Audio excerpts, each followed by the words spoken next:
Hi guys, welcome back to the YouTube channel.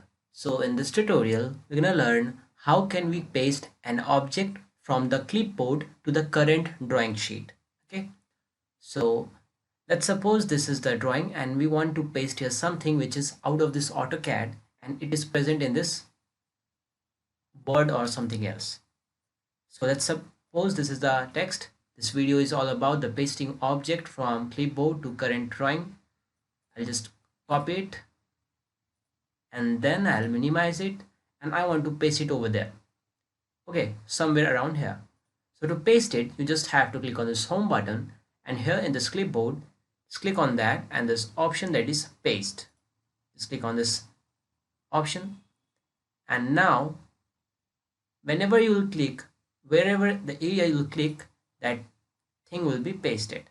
Now just after pasting, this box appear where you can select the OLED font, which type of font it should be, the font size, okay, and you can decide the font height from here also. Let's suppose I'm writing here 1 feet and then press OK.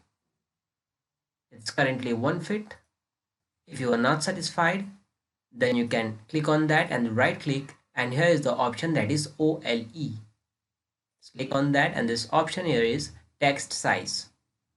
And from here you can decide the text height. Let's suppose this time I'm writing here 5 feet and then press OK.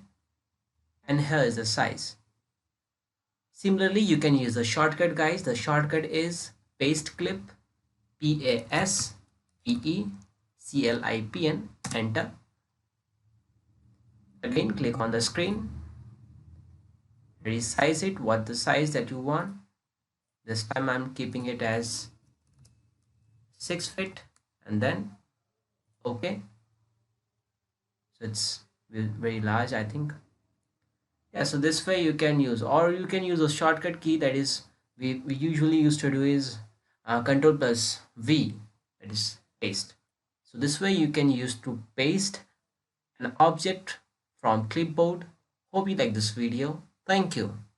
If you really like the content, then please like the video and click subscribe to see more videos like this. And don't forget to share this video with others. You can find the link to complete basics to advanced Excel tutorial in the description below, or you can visit mahagurus.com to see lots of other software courses. Thank you.